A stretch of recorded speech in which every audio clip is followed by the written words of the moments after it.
안녕하십니까? 김정법 팀장입니다. 네, 팀장님, 간단한 자기소개 부탁드리겠습니다. 네, 저는 법인의 설립부터 엑시트까지 법인의 생애주기 전반 대표님들의 이제 경영상 애로점에 대한 해결부터 주주이자 임원이신 대표님들의 숨은 권리를 좀 찾아드리는 컨설팅을 수행하고 있습니다. 요즘은 이제 막 설립하신 법인부터 이제 만 7년 미만의 초창기 법인에 좀 특화돼서 제도 정비나 소득 디자인 등 뭐를 비롯해서 세무, 재무, 인증, 취득 및 뭐 정부의 유무상 자금 조달 등에 특화된 컨설팅을 좀 주로 많이 해드리고 있는 상황입니다. 네, 오늘의 영상 주제는 어떤 건가요? 네, 법인 설립에 반드시 필요한 정관과 관련된 내용인데요. 오늘은 정관 점검 체크 포인트 6가지라는 주제로 말씀을 좀 드려보고자 합니다. 정관 점검은 많이 들어봤는데 네네. 이게 꼭 필요한 건가요? 대부분의 대표님들이 이제 신규 법인을 세우시거나 기존 개인 사업자를 법인 전환하실 때 대개 이제 아는 법무사나 세무사를 통해서 이제 이렇게 진행을 하시는데 이때 표준 정관 그대로 이제 원시 정관으로 이제 법인 설립을 하시고 이후 줄곧 개정 없이 이제 보유하시는 경우가 좀 많은데요. 이와 같은 경우는 법인 설립 자체에는 좀 문제가 없지만 실상 법인을 운영하면서 법인을 둘러싼 그 개정 세법 등 변경된 법령을 제대로 이제 반영을 하고 있지 않고 임원이자 주주인 대표님의 이제 권리를 보호하는 데 있어서는 좀 부족함이나 문제가 많다고 볼 수 있습니다. 정관은 그러면 어떻게 구성되어 있나요? 네, 정관은 그 기재되어야 하는 형식을 기준으로 절대적 기재사항과 상대적 기재사항, 임의적 기재사항으로 이제 나뉘는데요.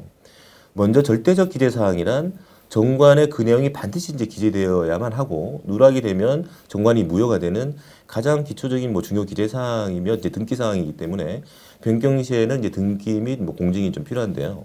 뭐 상호명, 본점 소재지, 뭐 발행할 총 주식수 등이 있습니다.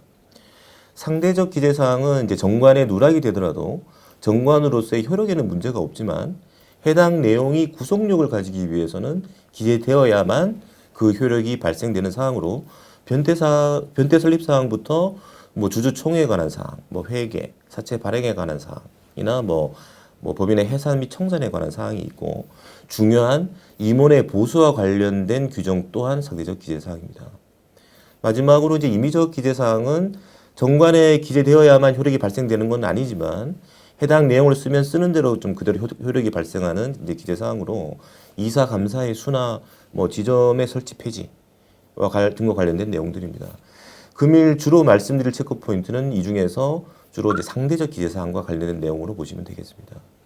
아, 네, 그러면 정관 체크리스트 6가지에 대해서 자세한 설명 부탁드리겠습니다. 네, 그럼 이번 영상의 주제인 그 대표님들이 정관을 점검하실 때 꼭 한 번은 점검해 보셔야 될 6가지 체크 포인트에 대해 이제 말씀을 드릴 텐데요. 말씀드린 내용과 비교해서 좀 미비한 점이 있다면 좀 전문가하고 상의를 하셔서 우리 기업의 실정이 잘 맞도록 좀 빠른 시일 내에 개정을 좀 검토를 해보시길 바랍니다. 체크 포인트 그 첫 번째는요. 주식의 양도 및 제한이라는 조항을 반드시 좀 기재를 하셔야 한다는 건데요.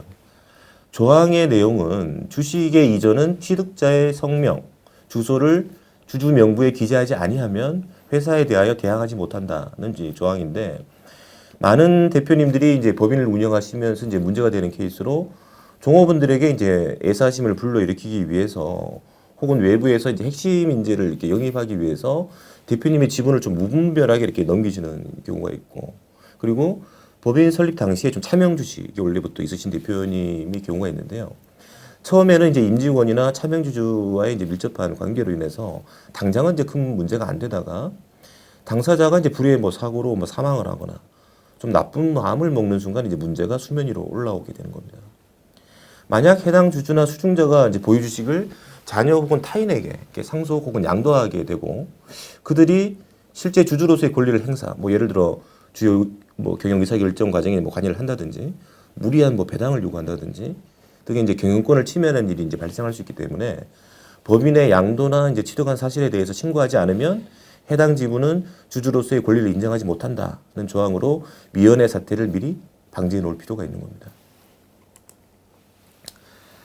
두 번째는 그 자기 주식 흔히들 자사주라고 하는데요. 대표님이 이제 주주로서의 큰 규모의 이제 이익을 이렇게 법인으로부터 엑시트를 하기 위해서는 자사주나 이익 소각 등의 이제 개념을 좀 아셔야 합니다. 일정 기업 연수가 경과가 되면 미처분 이익여금이 이렇게 쌓이게 되고 그로 인한 주가 상승으로 인해서 이후에 이제 증여 상속이나 청산 시 이제 세금에 대한 고민이 이제 시작이 되는 겁니다. 미처분 잉여금을 줄이면서 법인의 주주로서 이익을 개인화하거나 뭐 가지급금 등을 해결하시려고 하실 때도 자기 주식은 한 번쯤은 고민을 또 해보셔야 합니다. 문제는 그 주주로서 법인과의 이러한 종류의 자본 거래가 발생을 하면 세무당국은 대부분 이제 소명 자료를 요청을 하게 되고 그때 가장 먼저 점검하는 자료가 바로 이제 정관이라는 겁니다. 물론 이제 그 외에 이제 뭐 주총 서류라든지 뭐 거래 내역들도 이제 기본적으로 소명 자료를 요청하게 됩니다만 정관이 가장 기본입니다. 그래서 이 영상 보시는 대표님들 중에 법인으로부터 이제 가지급금 해결을 하실 계획이 있으시거나 지금 가업 승계를 좀 고민을 하신다면 정관상에 이제 그 자사주와 관련된 내용, 뭐 즉 취득부터 처분, 소각상에 문제가 없는지 한번 면밀히 좀 점검을 좀 해보시기 바랍니다. 세 번째는 이제 임원의 회사에 대한 책임 감면과 관련된 조항입니다. 정관의 내용 중에는 임원과 이사회의 구성이나 직무와 관련된 이게 조항이 있는데요. 개인 사업자와 법인의 가장 큰 차이점 중에 또 하나가 바로 사업주로서의 책임과 관련된 내용입니다. 개인 사업자는 사업으로 발생된 모든 과실과 사안에 대해 무한 책임이 원칙이지만 법인의 임원은 그렇지 않습니다. 하지만 이제 법인이라도 정관상의 이제 상법 400조에 이제 의거해서 임원으로서의 책임과 관련된 내용을 명시해 놓아야 그 효력을 좀 인정받을 수가 있습니다. 주요 내용은 주주 전원의 동의로 면책될 수 있다는 내용과 책임이 발생하는 직전 1년간의 보수액의 6배까지만 한도로 정한다는 내용이니까 정관 개정 시에 꼭 좀 반영을 하시기 바랍니다. 네 번째로 이제 법인의 이익금의 처분과 관련된 내용인데요. 제가 정관을 이렇게 개정해 드릴 때 가장 잘못된 기재사항 중 하나가 바로 이제 이 부분입니다. 이 항목을 체크를 해보면은 대부분 원시정관 그대로 운영하는 법인인 경우 이익금 처분 형태에다가 임원 상여금을 지급할 수 있다라고 이렇게 기재된 경우가 너무 많습니다. 이익금은 그 투자자인 주주의 몫이지 그 종사자인 임직원의 몫이 아니기 때문입니다. 물론 이제 대표님은 이제 임원이자 주주인 경우가 이제 대부분입니다만 그건 대표님이 이제 두 가지 역할과 권리가 있는 것이지 정관의 내용이 엉터리로 기재되는 것과는 좀 별개의 내용입니다. 만약 정관에 이렇게 기재되고 실제로 법인의 이익금을 상여금 명목으로 이렇게 처리를 하신다면 세무조사 시에 다 부인당하고 결국 가지급금으로 이제 처리가 될 수 있으니까 이런 부분은 되게 좀 조심을 하셔야 됩니다. 다섯 번째는 중간 배당과 관련된 내용인데요. 이 영상 보시는 대표님들 중에 이제 배당을 활용하시는 대표님들이 얼마나 계실까요? 제가 방문 드리는 대부분의 중소기업 대표님들이 배당을 활용하지를 않고 계시는데요. 초기 법인이야 뭐 미처분 잉여금이 얼마 되지 않으니까 이제 배당의 필요성을 크게 이제 못 느끼시겠지만 미처분 이익 잉여금은 대표님이 예상하시는 것보다는 놀라운 속도로 빨리 쌓이게 되고 그에 따른 이제 법인의 주식 가치는 가파르게 이제 상승하게 되므로 주가 조절은 반드시 병행이 되어야 됩니다. 꼭 주식 가치의 조절은 아니더라도 대표님의 경우 개인 소득, 뭐 법인의 임원이자 주주로서의 소득, 그리고 법인의 소득을 적정 세율로 조절, 즉 이제 소득 디자인을 하셔야 하는데 특히 이제 업력이 오래된 법인일수록 주주로서의 배당을 적절히 활용을 하셔야 됩니다. 이런 말이 있습니다. 뭐 배당을 한 번도 안 한 법인은 있어도 한 번만 하는 법인은 없습니다. 이런 말이 있는데요. 그만큼 이제 대표 개인의 소득 디자인과 법인의 주식 가치 조절을 위해서 배당이 이제 유용하게 활용된다는 의미입니다. 모든 주식회사는 이제 1년에 한 번 정기 배당이 가능합니다만 중간 배당 조항이 이제 정관상 기재되어 있다면 1년에 한 번은 더 배당을 하실 수가 있습니다. 정기 배당 시즌에 회사 사정이 여의치 않아서 이제 배당을 못 하셨다면 한 번은 더 이제 기회가 있다는 것이죠. 꼭 좀 참고하셨으면 좋겠습니다. 마지막 여섯 번째가 이제 임원의 보수와 관련된 이제 지급 규정인데요. 앞서 상대적 기재사항 설명 때도 이제 말씀드렸습니다만 임원의 보수와 관련된 지급 규정은 앞에서 언급한 5가지보다도 좀 더 중요한 사항이라서 묶어서 좀 자세히 설명을 드리겠습니다. 제가 이제 정관을 점검해 드릴 때 이 또한 해당 정관이 이제 그 표준 원시 정관 형태 그대로이냐 아니냐를 이제 판별하는 좀 기준이 됩니다.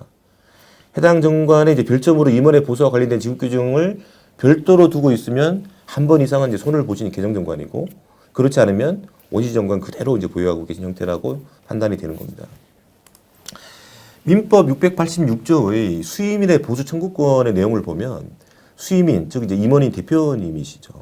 수임인은 특별한 약정이 없으면 위임인, 즉 이제 법인에게 보수를 청구하지 못한다라고 명시가 되어 있고 상법 제 388조의 이제 이사의 보수 항목을 보면은 이사의 보수는 정관의 계획을 정하지 아니한 때는 주주총회의 결의로 정한다라고 이제 명시되어 있습니다.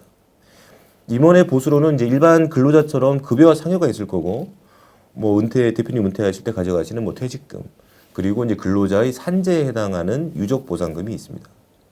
일반 종업원 즉 이제 근로자는 근로기준법의 적용을 받고 고용보험, 산재를 통해 뭐 급여 및 뭐 퇴직금, 산재 그리고 이제 이후 뭐 실업급여까지 다 보장을 이렇게 받을 수가 있지만 법인의 대표는 사대보험 중 의무에 해당하는 이제 국민연금 그리고 건강보험료만 해당이 되고 혜택이 존재하는 고용보험이나 산재는 적용이 안 되죠. 임원은 오로지 그 민법 상법에 적용을 받게 되고 이를 적용해서 정관에 기재해야지만 합법적인 보수가 발생됩니다. 간혹 그 상담 드리는 대표님들 중에 그 본인이 4대 보험을 다 적용받고 계시는 것으로 아시는 대표님들이 의외로 많으신데요. 고용보험과 산재는 적용이 안 되시는 겁니다.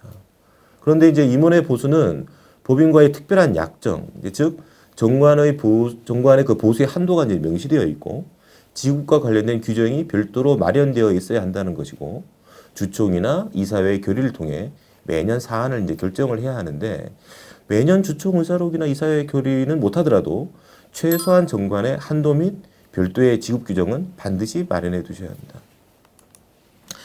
그러면 임원의 각 보수별 그 지급 규정에 대해서 좀 말씀을 드리면은 임원 보수 그러니까 이제 급여와 이제 관련된 지급 규정은 보수의 목적, 적용 범위, 지급 대상, 지급 한도가 이제 명시가 되어 있어야 됩니다. 임원 상여금은 이제 앞에서도 말씀드린 것처럼 법인세법 시행령 제43조 상여금 등의 송금 불산입에 보면 이익 처분에 의해 지급하는 그 상여는 송금 불산입이라고 이제 명시가 되어 있고 급여 지급 기준 금액을 초과하게 되면 송금 불산입, 즉 비용 처리가 안 된다고 이렇게 명시되어 있기 때문에 반드시 임원 보수 지급 규정과 함께 별도 규정을 이제 마련해 두어야 비용 처리 및 임원의 소득으로 인정을 받게 됩니다. 간혹 급여 발생도 없이 이제 상여로만 보수를 받아가시는 대표님들이 있으신데 급여에 대한 지급 근거가 선행되어야 상여가 발생 가능하다는 점을 꼭 좀 명심하시기 바랍니다. 상여의 수준은 월 급여의 한 200에서 400% 전후로 이렇게 설정하시는 게 가장 적정한 수준입니다. 두 번째는 퇴직금과 관련된 지급 규정인데요. 퇴직소득은 이제 대표님이 법인을 통해서 가져가시는 가장 저세율 구간의 소득으로서 양도소득과 함께 이제 대표적인 분류과세로 종합과세에 합산되지 않고 이제 4대 보험료가 발생하지 않는 소득입니다. 대표님은 이제 결국 법인을 운영하시다가 가업 승계나 청산 등 이제 은퇴를 하시게 될 텐데 법인 대표의 궁극적인 마지막 소득이 이제 퇴직소득이며 이것이 곧 이제 대표님의 행복한 노후하고 이제 직결이 되는 것이죠. 일반 근로자의 퇴직소득은 근로기준법과 고용보험에 의해서 이제 보호를 받을 수가 있지만 임원의 퇴직금은 정관에 관련 지급 규정을 명시하지 않으면 보호를 받지를 못합니다. 그런데 갈수록 이제 임원의 퇴직금에 대한 조항이 이제 강화가 돼서 2012년 전까지는 통상적인 지급 배수의 6배, 뭐 심지어 뭐 10배까지도 이제 책정할 수 있었던 퇴직금이 이제 배수가 조정이 돼서 2012년부터 19년까지는 3배수, 20년 이후에는 2배수까지만 이제 적용이 됩니다. 그 정관 개정 시에 퇴직금 지급 사유 및 퇴직금 배수 적용 이제 계산식도 꼭 명시를 해서 이후 이제 퇴직금이 부인당하는 일은 없으시도록 꼭 좀 대비를 하시기 바랍니다. 네, 정관 점검 체크 포인트 6가지에 대해서 자세히 설명해 주셨는데요. 네네. 마지막으로 이제 대표님들에게 당부의 말씀 부탁드리겠습니다. 네, 이상 그 뭐 법인의 정관과 관련해서 중소기업 대표님들이 좀 유념하셔야 될 내용들에 대해서 말씀을 드렸는데요. 법인의 정관은 비밀로 감추시거나 방치하시는 대상이 아니라 항상 곁에 두시고 최소 한 3, 4년 단위로 이렇게 점검하시고 개정을 고려하시는 대상입니다. 현재 이제 원시정관 형태로 개정이 필요하신 대표님들은 우리 기업의 실정에 맞도록 좀 전문가의 상담을 통해서 개정 법률에 대응할 수 있는 정관으로 좀 개정을 진행하시기를 바라고 상담이 필요하신 대표님은 문의를 좀 남겨주시길 바랍니다. 구독과 추천은 영상을 만드는 데 큰 도움이 됩니다. 이상 김정법 팀장이었습니다. 감사합니다.